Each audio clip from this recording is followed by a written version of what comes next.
warahmatullahi wabarakatuh.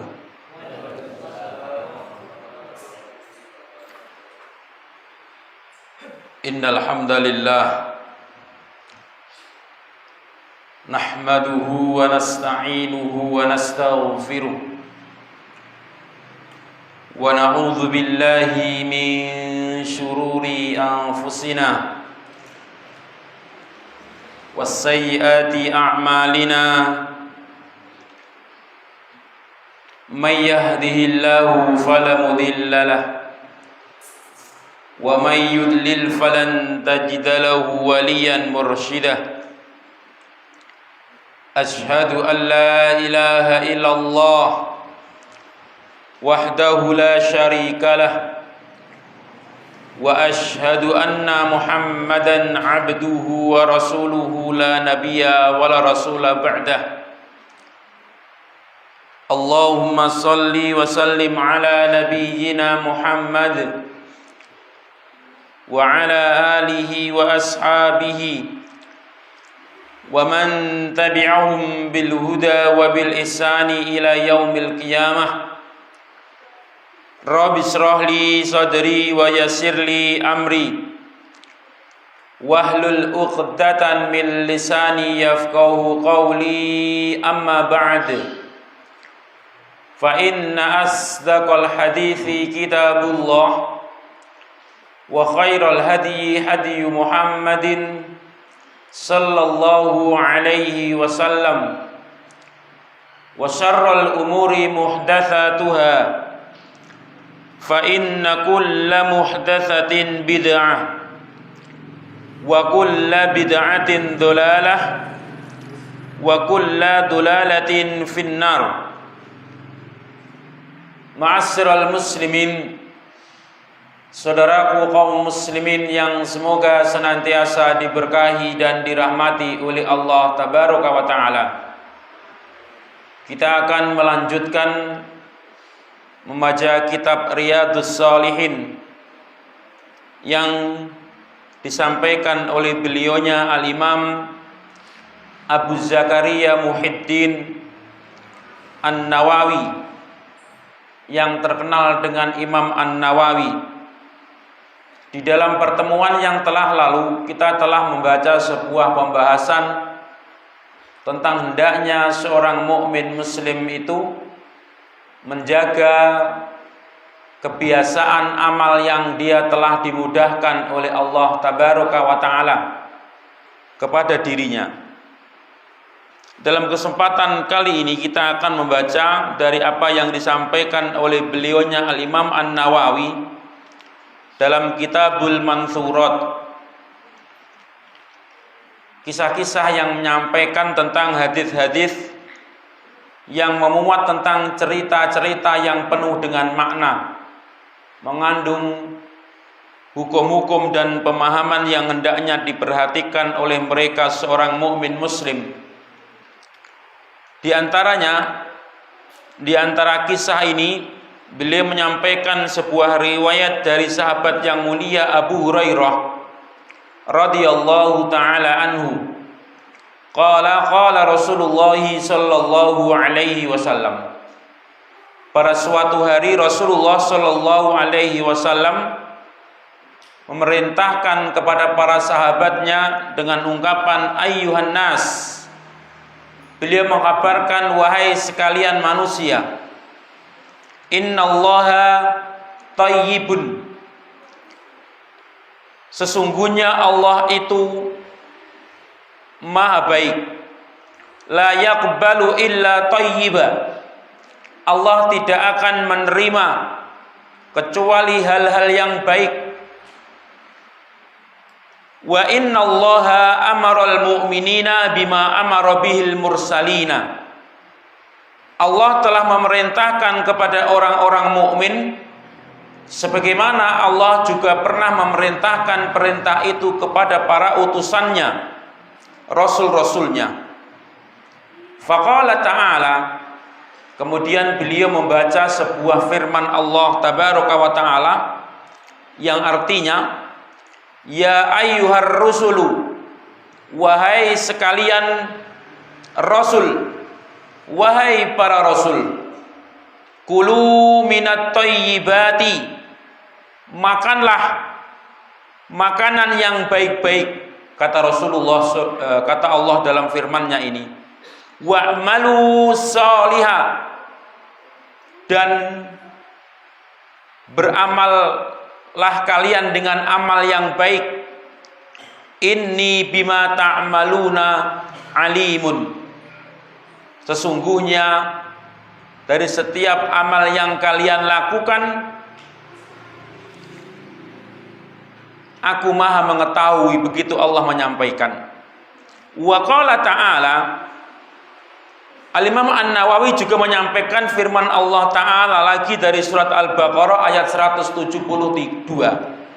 Ya ayyuhalladzina amanu, wahai sekalian orang-orang yang beriman, kulu min thayyibat, makanlah makanan-makanan yang baik, ma razaqnakum, dari apa yang telah diberikan makanan itu sebagai rizki untuk kalian, washkuru lillahi, kemudian bersyukurlah kalian kepada Allah, in kuntum iyyahu ta'budun, jika benar kalian mengaku sebagai orang yang senantiasa beribadah kepada Allah tabaraka wa ta'ala.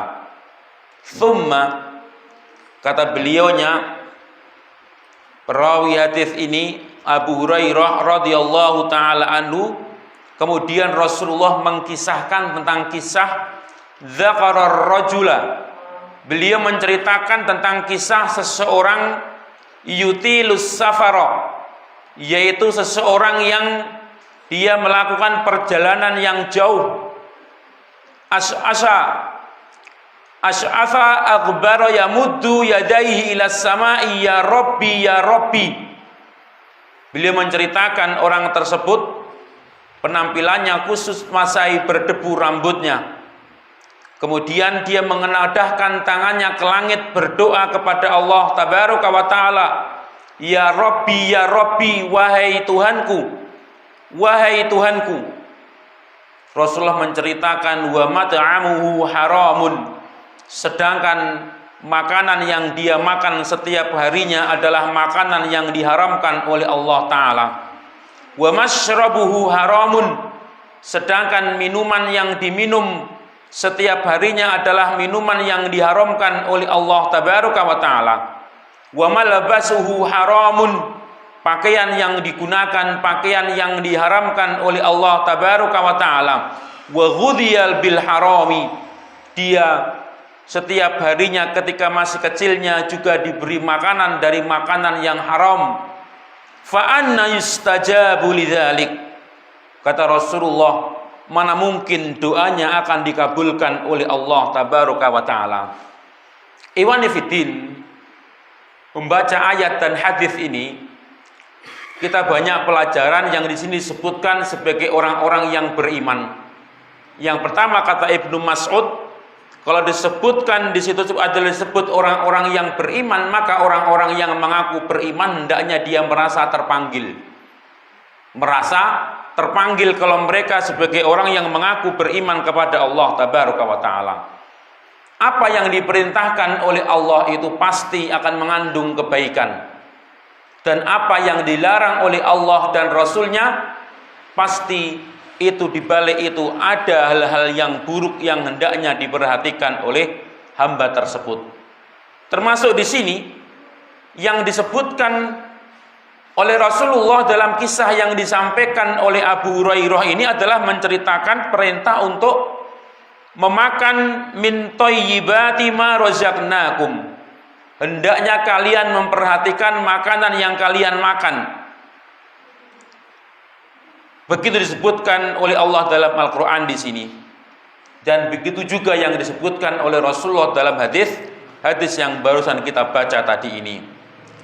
Maka dari sini angkarallahu ta'ala dzalika alaihim, di sini Allah yaitu mengingkari, melarang bagi bagi orang-orang yang mengaku beriman bil akli, supaya mereka itu hanya makan dari makanan yang diizinkan oleh Allah tabaraka wa ta'ala. Tolok ukurnya adalah makanan yang diizinkan, dibolehkan dalam tolok ukur syariat, bukan dalam tolok ukur otaknya atau kemauannya sendiri. Begitupun kalau dia tidak berani memakan, mengharamkan makanan, maka tolok ukurnya juga bukan tolok ukur akalnya, bukan tolok ukur kesenangannya. Ketika dia mengharamkan sesuatu tersebut tetapi tunduk di atas syariat, maka Allah wa qala Rasulullah sallallahu alaihi wasallam.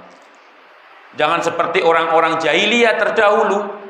Kalau dulu orang-orang jahiliyah itu mereka itu makan dan tidak makan, mengharamkan dan tidak mengharamkan sesuai dengan kehendaknya sendiri.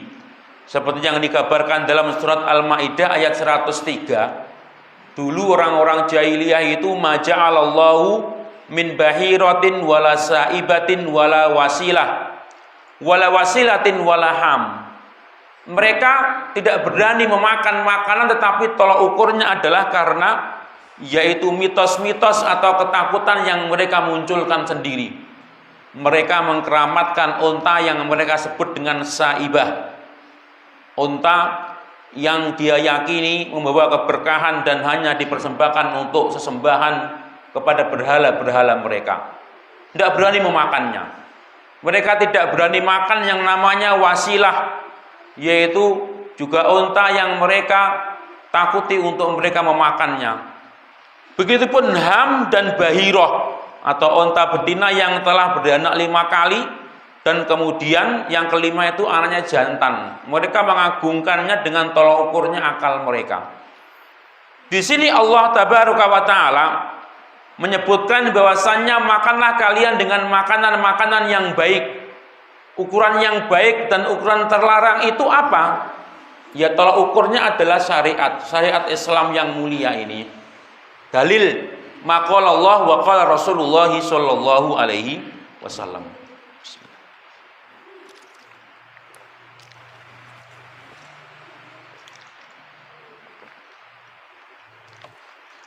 Di dalam ayat yang lain Allah Tabaraka wa Ta'ala menyebutkan di antara makanan-makanan yang harus kita perhatikan untuk kita tidak boleh memakannya itu di antaranya apalah?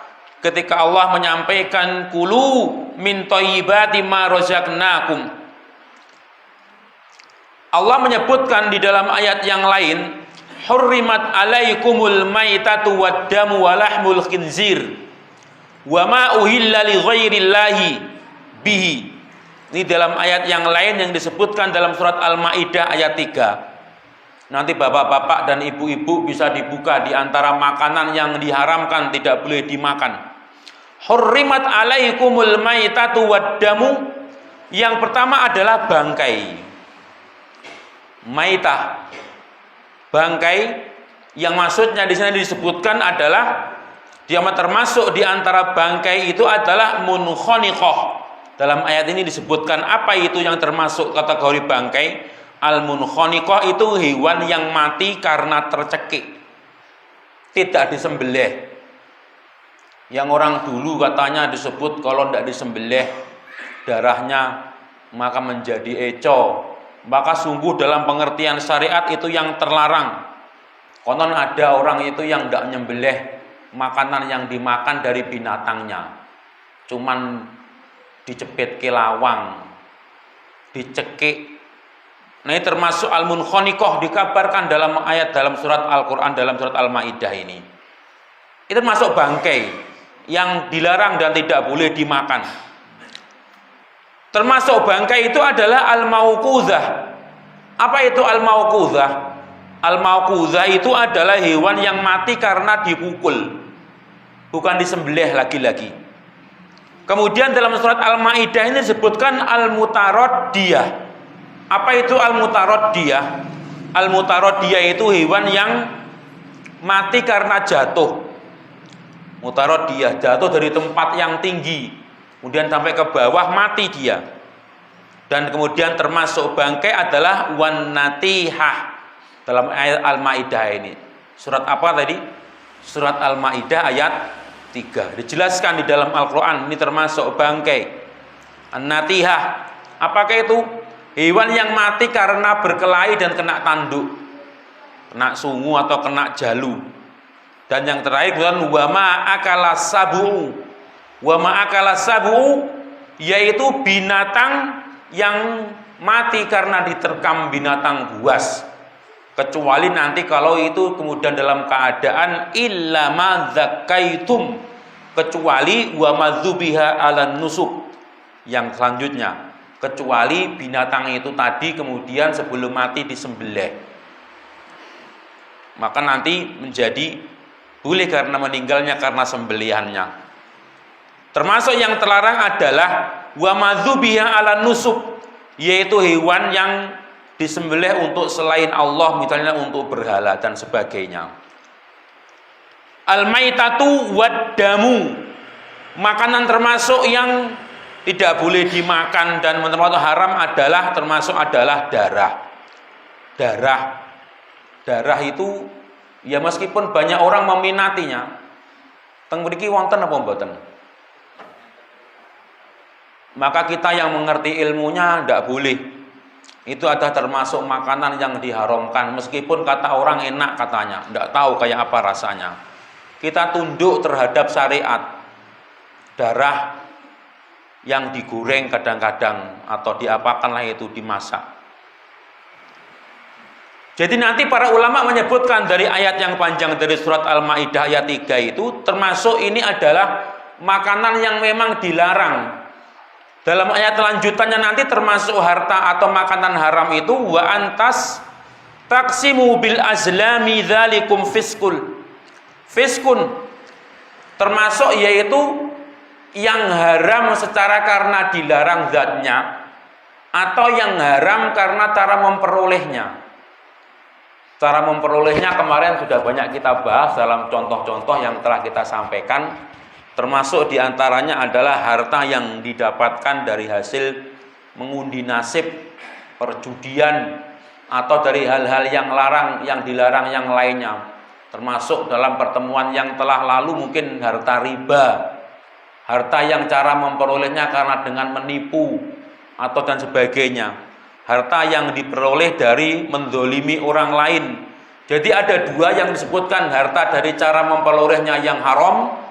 Yang kedua adalah yang memang harta atau makanan itu dilarang secara jelas dalam bentuk yang disebutkan oleh Allah, baik di dalam Al-Quran atau yang disebutkan larangannya oleh Rasulullah di dalam hadis Nabi Muhammad Sallallahu Alaihi Wasallam. Sudah dapat berapa tadi? Bangkai dan semua pembahasannya. Yang kedua darah yang mengalir.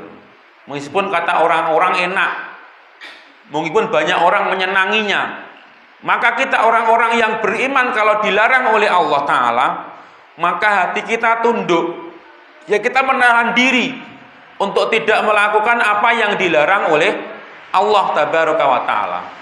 Yang kedua adalah darah yang mengalir, dan yang ketiga adalah daging babi tadi yang dikatakan oleh Allah Tabaraka wa Ta'ala di dalam ayat ini, walahmul khinzir. Daging babi jelas kita alhamdulillah sejak kecil mengenal ini dan kita menjauhinya. 6. Selanjutnya adalah wa ma uhilla li ghairillah. Makanan yang disiapkan disembelih ditujukan untuk sesembahan selain Allah Tabaraka wa Ta'ala. Di sekitar kita mungkin banyak orang yang menyembelih ayam, kerbau, kambing. Kalau ada kita lihat untuk apa itu sesembahan untuk selain Allah, meskipun dagingnya yang menyembelih adalah orang terdekat kita, meskipun dibagi-bagikan kepada tetangganya, memang karena itu disembelih bukan untuk Allah, untuk sesembahan selain Allah, sebuah bentuk kesyirikan, maka apa yang disembelih itu juga tidak boleh dimakan. Wa ma'uhilla li ghairillah, yaitu apa-apa yang disembelih bukan tujuannya untuk beribadah kepada Allah, bahkan untuk kesyirikan. Kita menjauhinya hal-hal yang seperti ini. 6. Termasuk juga diantaranya yang bukan disembelih bukan untuk Allah itu binatang yang disembelih tidak dengan menyebut nama Allah Tabaraka wa Ta'ala. Ini dijelaskan dalam ayat yang lain. Wa ma'uhilla li ghairillah, selain tidak menyebut nama Allah, selainnya adalah yang disembelih untuk sesembahan selain Allah. Wala taqulu mimma lam yuzkarismullah. Jangan sekali-kali engkau makan makanan yang tidak disebut dalam menyembelihnya dengan tidak menyebut nama Allah. Alaihi wa innahu lafiskun. Maka ini adalah sebuah kefasikan. Sebuah kefasikan. Meskipun yaitu dia mungkin orang terdekat kita yang melakukannya. Semua sembelihan yang disembelih bukan karena Allah dan tidak menyebut nama Allah, maka kita harus menghindarinya. Ini perkara-perkara yang dilarang oleh dalam syariat Islam yang disebutkan di dalam Al-Qur'anul Karim. Sekali lagi, apa yang disampaikan oleh Allah dan Rasulullah selama itu ada jelas nasnya, maka kita harus tunduk dan patuh. Tadi makanannya apa? Selain dari usahanya atau mengambilnya atau memperolehnya dari yang haram, yang kedua adalah yang memang bentuk jenisnya itu adalah yang dilarang langsung oleh Allah tabaraka wa ta'ala. Atau yang mungkin di dalam Al-Quran tidak disebutkan tetapi disebutkan di dalam hadis Nabi Muhammad sallallahu alaihi wasallam. Mungkin itu juga terjadi dan banyak di sekitar kita, termasuk disebutkan yang selanjutnya adalah kullu dzinabin minas sibai fa'akluhu haramun au kama qala sallallahu alaihi wasallam. Apa itu? Dalam sebuah riwayat sampaikan oleh Imam Muslim dalam kitab sahihnya, beliau menyampaikan kullu dzinabin, setiap binatang buas yang memiliki taring minas siba, setiap binatang buas yang memiliki taring, fa'akluhu haramun. Rasulullah menyampaikan tidak boleh dimakan. Jadi termasuk kita harus berhati-hati tentangnya dalam hal ini, yaitu binatang buas yang bertaring. Naam, demikian. Apalagi diantaranya adalah burung dari binatang buas yang memiliki kuku tajam dari binatang burung yang galak. Termasuk diantaranya adalah mungkin dari semacam buas ini yang kukunya tajam, diantaranya mungkin burung-burung pemangsa. Ini dari Ibnu Abbas, pernah pada suatu hari beliau menyampaikan apa yang disampaikan oleh Rasulullah. Imam Muslim menyampaikan an kulli dzinabin minas siba, setiap binatang buas yang memiliki kuku tajam, tadi yang bertaring, ini yang berkuku tajam. An kulli dzi mikhlabin minat toir, yang disebutkan mungkin dari kalangan burung pemangsa. Ini termasuk yaitu hal-hal yang disebutkan, termasuk Imam Al-Baghawi dalam Syarh Sunnahnya, ini setiap burung yang berkuku tajam seperti burung elang dan yang jenisnya. Meskipun 7 jenis burung kita mendapatkannya dan kemudian ini termasuk pemangsa biasanya, maka disebutkan dalam hal ini dalam menjelaskan apa yang disampaikan oleh Imam Muslim ini termasuk di antara binatang yang dimaksud oleh beliau sallallahu alaihi wasallam. Jadi binatang yang bertaring dan kemudian burung yang berkuku tajam. Ini yang termasuk disebutkan dalam hadis yang termasuk dilarang oleh beliau baginda Nabi Muhammad sallallahu alaihi wasallam. Apalagi disebutkan selain di dalam Al-Qur'an, dalam hadis Nabi, di antaranya adalah anna Rasulullah sallallahu alaihi wasallam naha yauma Khaibar an luhumil humur. Rasulullah pada waktu perang Khaibar, masih ingat perang Khaibar bapak-bapak ibu-ibu ya, perang melawan orang Yahudi di Khaibar. Pada waktu itu di antaranya mereka ada yang makan daging khimar. Maka Rasulullah pada waktu itu melarang dan wa'adzina fi luhumil khail. Tapi kalau daging kuda boleh, meskipun ya bentuknya sama, mirip-mirip saja khimar sama kuda itu. Kuda agak besar, khimar mungkin diantaranya bigol juga, ini keturunannya khimar. Ini yaitu keledai jinak. Ini yang dilarang oleh Rasulullah Shallallahu Alaihi Wasallam. Maka kita tunduk, tidak memakannya, termasuk makanan yang dilarang yang kita tidak boleh memakannya. Apalagi kata beliau Shallallahu Alaihi Wasallam itu adalah al-jalalah. Al-jalalah Naha Rasulullah sallallahu alaihi wasallam an aklil jalalah wa albaniha. Jalalah itu makanan atau binatang yang makanan pokoknya yang sering dia makan itu adalah perkara yang diharamkan atau najis. Sebutkan demikian, itu jalalah. Jalalah itu binatang baik itu yang berkaki 4 maupun yang berkaki 2. Binatang yang makanan pokoknya adalah kotoran manusia atau kotoran binatang. Nah, demikian. Kalau kita melihat ada makanan yang makanan pokoknya itu termasuk yang terlarang. Tapi kalau hanya sebagiannya, kadang ceker-ceker seperti ayam, itu bukan makanan pokoknya itu. Kadang ya dia makanannya dari makanan yang dia diberi makan. Ini termasuk yaitu yang haram untuk dimakan. Itu mayoritas mereka para ulama, termasuk di antara mayoritas Imam Syafi'iyah dan Hanabilah, menegaskan tentang hal ini. Termasuk di antaranya yaitu yang terlarang yang tidak boleh dimakan itu adalah hewan yang diperintahkan oleh agama dengan dalil dasarnya bukan akal, senang dan tidak senang bukan, tetapi dengan dalil binatang yang diperintahkan untuk dibunuh. Apa saja? Disebutkan dalam dalil dalam sebuah riwayat disampaikan oleh Imam Muslim dan Imam Al-Bukhari dalam kitab sahihnya, khamsun fawasik, ada di antaranya yaitu 5 hewan fasik, kata Rasulullah. Yang disebutkan yuktalna, hendaknya dibunuh, diperintahkan untuk dibunuh. Apa itu kata Rasulullah? Di antaranya adalah apakah itu berada di tanah haram.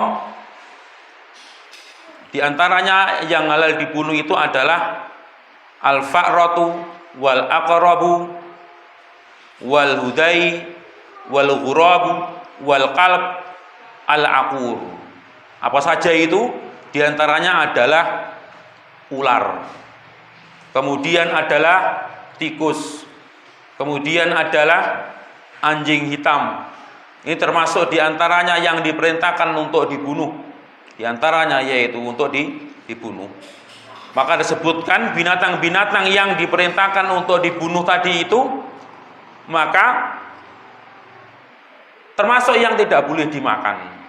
Ular, meskipun banyak orang kemudian menawarkan, kamu kok sakit makan ular kobra, nanti kamu bisa sembuh.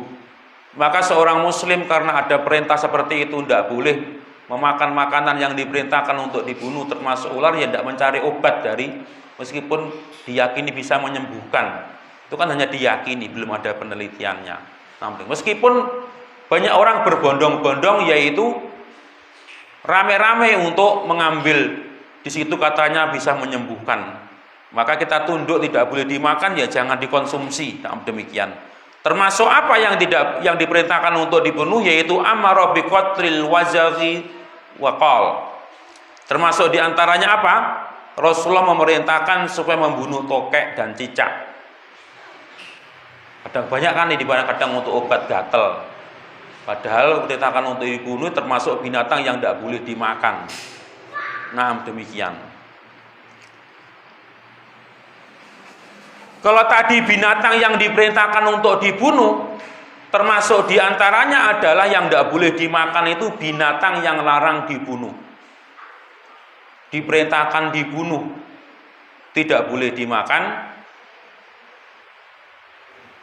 Dilarang untuk dibunuh juga tidak boleh dimakan. Lah binatang yang dilarang dibunuh napa kemawon, Pak? Ani bin Abbasin radhiyallahu taala anhu, dalam sebuah riwayat Ibnu Abbas menyampaikan, ini disampaikan oleh Imam Ahmad, sebagian juga Imam dalam Abu Dawud menyampaikan juga Sunan Ibnu Majah.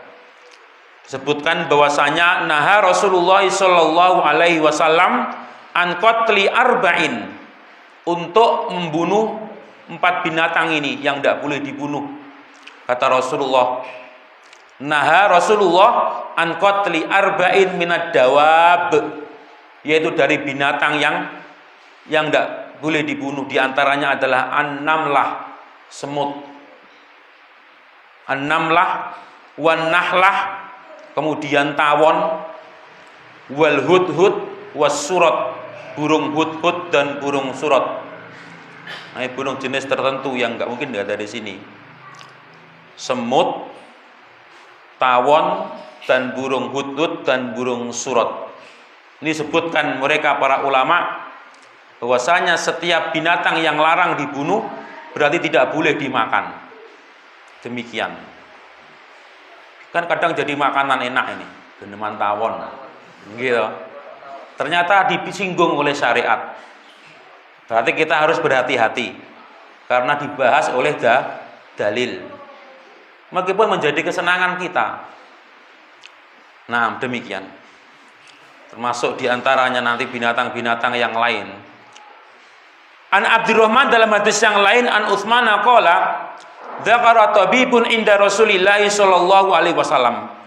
Pada suatu hari dikisahkan ada seorang tabib. Tabib itu apa? Dokter kalau zaman sekarang ya. Ahli pengobatan. Pada suatu hari pernah ditanya, dia seorang tabib. Dia bertanya kepada Rasulullah tentang apa? Inda Rasulillah sallallahu alaihi wasallam dawaan, obat yang wadzakara, yang dia menyebut yaitu dubda yuj'al fihi. Dia menyebut tentang katak atau kodok yang dijadikan obat. Fanaha Rasulullah sallallahu alaihi wasallam an qatli dubda. Rasulullah melarang dufda. Rasulullah melarang yaitu untuk membunuh katak. Kalau dibunuh tidak boleh, berarti tidak boleh dimakan. Demikian kata mereka para ulama. Nah, ini haramnya ini disebutkan bahwasanya disebutkan demikian. Ini tentang hal ini pendapat para ulama mengatakan diantaranya Imam Ahmad dan beberapa ulama lainnya. Nah,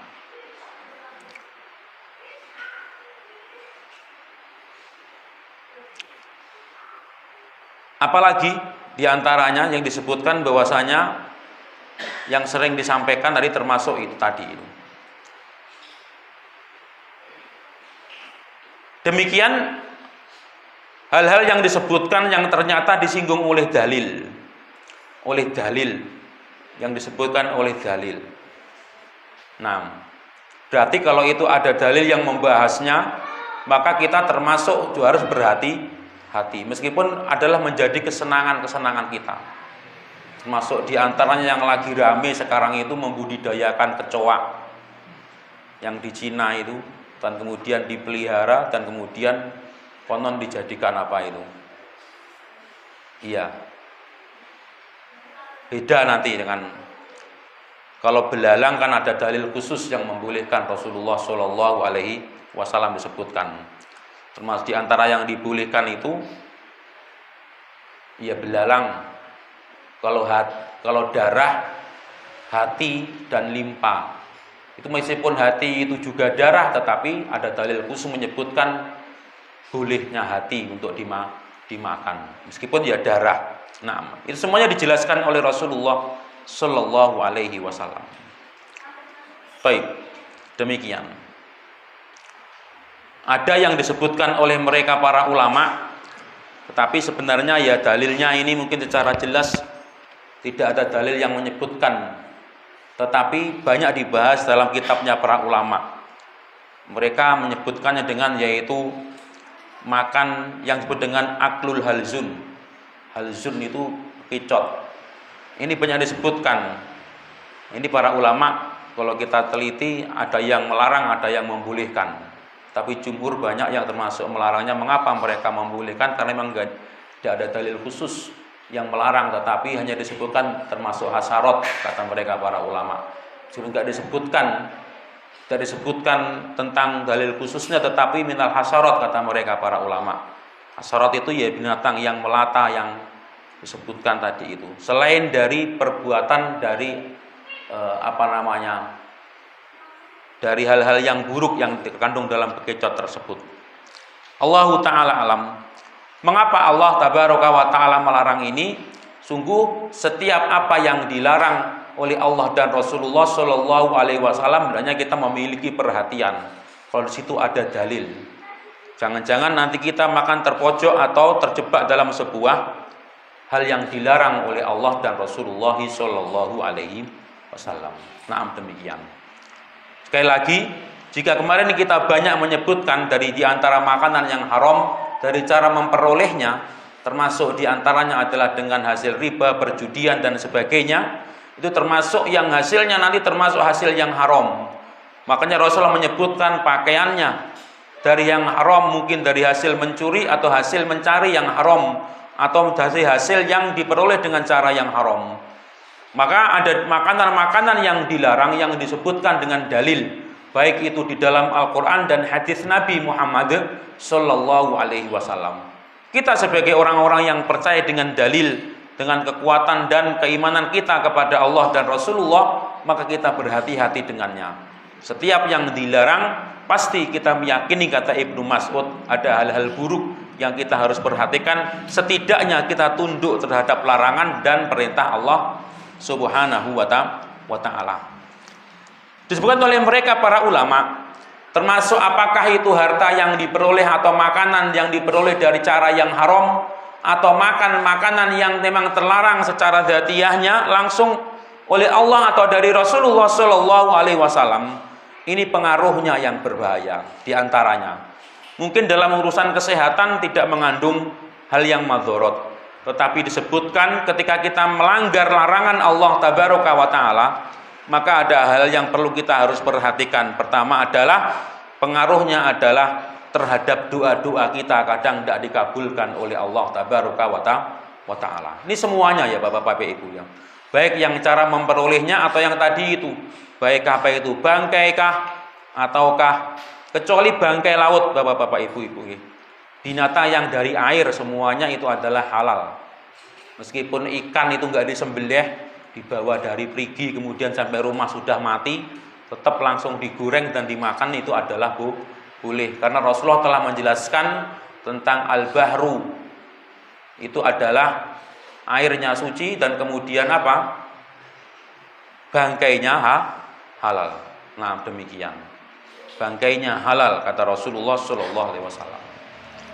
Dampak buruknya mungkin ya kita tidak memperhatikan dari wong saya makan loh ndak apa-apa. Saya juga senang. Sekali lagi tolok ukur syariat itu bukan kesenangan hati, bukan suka atau tidak suka, bukan jijik atau tidak jijik. Saya makan juga ndak apa-apai, ya sehat-sehat saja, tidak terkena penyakit juga tidak apa-apa. Iya, tetapi tidak. Orang yang makan darah pun juga kita lihat sehat-sehat saja. Orang yang makan bangkai atau yang terlarang mungkin diantaranya makan anjing dan sebagainya, dilihat juga orangnya sehat-sehat saja. Tetapi hati-hati kalau dari pengaruh yang lainnya. Apakah itu? Diantaranya adalah pengaruh dari harta atau makanan haram, itu pengaruh terhadap terkabul dan tidaknya sebuah dosa. Nah, demikian. Doa. Terkabul dan tidaknya sebuah doa.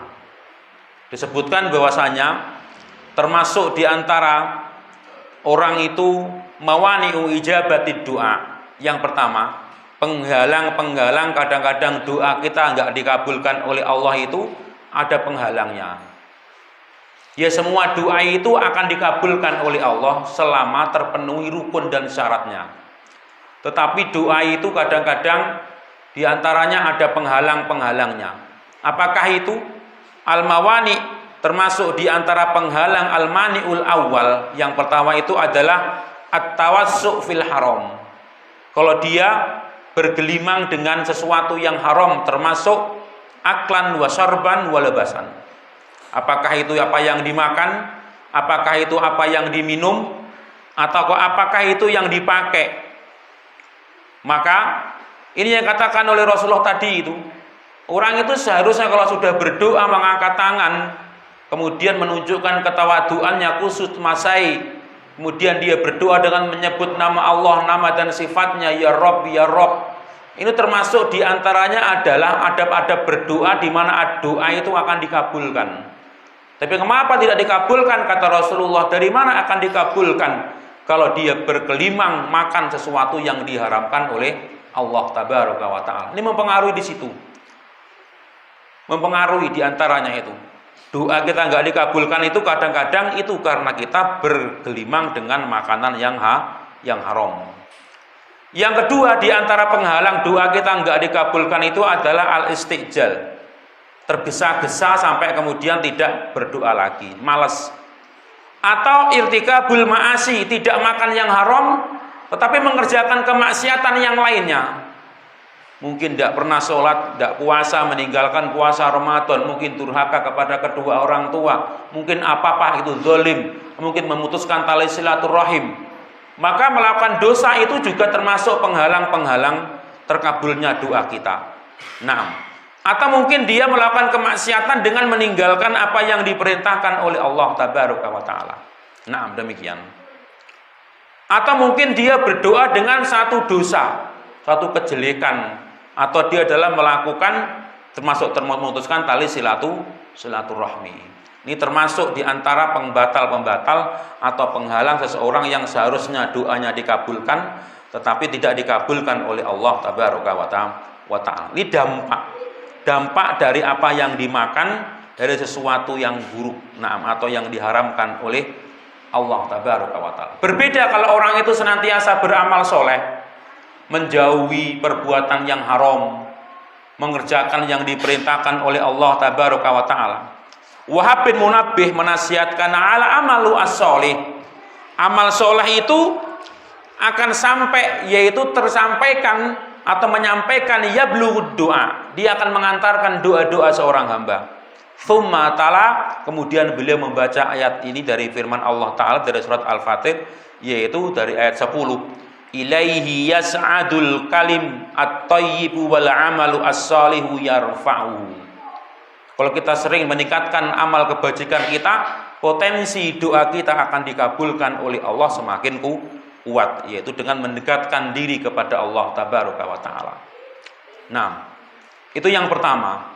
Dampak buruk sering makan makanan yang haram, atau kemarin kita jelaskan dalam pembahasan dampak buruk sering mengerjakan kemaksiatan itu menyebabkan sering keinginan-keinginan kita tertahan, tidak dikabulkan oleh Allah Tabaraka wa Ta'ala. Tidak hanya maksiat, tapi juga makan makanan yang haram, mengenakan pakaian yang haram, minum minuman yang haram. Kalau banyak dia dari keinginan terkabulkan, namanya istidraj. Yang kedua, di antara dampak buruk, banyak mengkonsumsi. Allah melarang jangan makan makanan yang buruk, makanlah yang baik-baik. Rizki dari makanan yang kita makan, dari makanan yang baik itu akan mewariskan amal soleh. Apa katanya? Ini disebutkan dalam penjelasan. Ibnu Katsir menyampaikan ketika beliau menafsirkan dari ayat ya ayyuhar rusul, ketika menafsirkan ayat yang disampaikan Imam An-Nawawi ini tadi dalam kitab yang lain, termasuk diantaranya Ibnu Katsir, wahai para rasul, kulu minat thayyibati wa'malu sholiha, makanlah makanan yang baik dan beramal solehlah. Ini disebutkan bahwasanya beliau menyampaikan innal khaira la ya'ti ila bi khairin aw khairun huwa.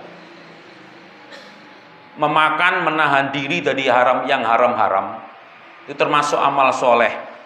Dan kata Rasulullah yang disebutkan oleh Imam Al-Bukhari yang disampaikan ini, innal khaira, satu kebaikan tadi itu la ya'ti illa bi khair, akan mendatangkan kebaikan yang berikutnya, au khairun huwa, atau bahkan kebaikan yang lebih baik dari yang pernah dia lakukan. Berbeda kalau orang yang sering makan makanan yang haram, hati-hati kalau dampaknya di dalam beribadah dia menjadi malas. Fa inna min uqubati sayyi'ati sayyi'ata ba'daha. Kemaksiatan yang dilakukan oleh seorang hamba termasuk makan yang haram, itu akan mendatangkan kemaksiatan yang berikutnya dan membuat malas dalam berbuat baik. Mungkin yang dulu dia orang yang rajin untuk beribadah menjadi tidak rajin lagi. Coba introspeksi diri, mungkin barangkali selama ini belakangan ini kita makan makanan yang haram. Apakah itu dari memperolehnya, atau yang haram dari zatnya yang dilarang makanan tersebut oleh Allah atau Rasulullah Shallallahu Alaihi Wasallam. Dulu dia adalah orang yang kalau beribadah itu mudah, tapi kok belakangan ini menjadi males. Majelis ilmu juga males. Coba introspeksi diri, barangkali makanan yang dimasukkan ke dalam perutnya adalah makanan yang haram, baik itu dari memperolehnya atau dari yang dilarang dari jenis makanan tersebut. Nah, itu dampak. Mungkin sehat-sehat saja tetapi membuat dirinya malas dan sulit di dalam beribadah kepada Allah Tabaraka wa Ta'ala. Itu dampak yang kedua.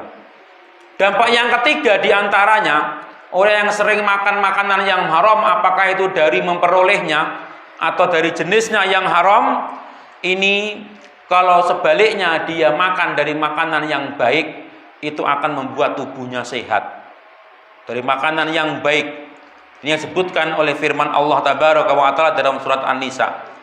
Wa atun nisaa sadaqatihinna nihlah fa in dhibna lakum an syai'in minhu nafsa faqulu hani'am mari'a. Gitu Allah menyampaikan.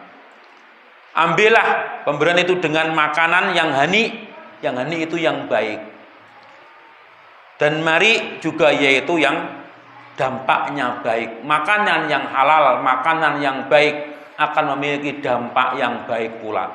Maka demikian, maka setiap yang dilarang oleh Allah untuk tidak dimakannya hendaknya kita berhati-hati. Nah, selain dari hukumannya nanti di akhirat, jelas hukumannya kalau melanggar larangan Allah Tabaraka wa Ta'ala di akhirat, tubuh yang dulu di dunianya sering dikasih makan dengan makanan yang haram, dalam sebuah riwayat disampaikan oleh Ibnu Hibban, Syekh Al-Albani dalam Shahihul Jami' menyampaikan riwayat ini, man nabata lahmuhu, siapa yang dagingnya tumbuh, minas suhti fannaru aula bihi, yang dagingnya tumbuh diberi dari makanan yang haram, apakah dari memperolehnya atau yang dimakan dari yang tidak bolehnya, maka hati-hati, nanti itu adalah tubuh yang paling mudah api neraka nanti mencari dan melahapnya. Beginian, ini hukuman di akhirat.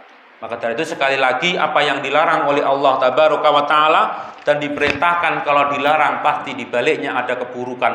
Tadi banyak hal-hal buruk yang kita telah sampaikan, di antara akibatnya dari hal ini. Dan kalau Allah memerintahkan sesuatu, marilah kita menjadi orang yang pertama untuk ingin menjalankannya, karena pasti akan berujung dengan kebaikan. Maka dari situlah Rasulullah Shallallahu Alaihi Wasallam dalam sebuah riwayat yang disampaikan oleh Imam Ahmad, yang disebutkan sebagai hadis hasan oleh Imam Syekh Al-Albani, beliau menyampaikan satu doa. Nabi mengajarkan kepada kita dengan doa, Allahumma kfina bihalalik, ya Allah, cukupkanlah yang kau berikan kepadaku ini adalah rizki-rizkimu yang halal saja. Jauhkan an haramik, jauhkan diriku dari rizki yang haram. Wa aknina bifadlik, cukupkan berikan keutamaan diriku dengan keutamaan darimu ya Allah. Amman siwak, yaitu dari sesuatu segala hal-hal yang jauh dari keridhoanmu. Maksudnya dijauhkan dari hal yang tidak diridhoi oleh Allah. Cukuplah keutamaan dari Allah saja. Demikian Rasulullah mengajarkan. Allahumma kfina bihalalik an haramik wa aknina bifadlika amman siwak. Demikian, mudah-mudahan kita diberikan istitoah oleh Allah Tabaraka wa Ta'ala. Dari hal-hal yang disebutkan tadi itu ada Pak yang menjadi masih kebiasaan kita.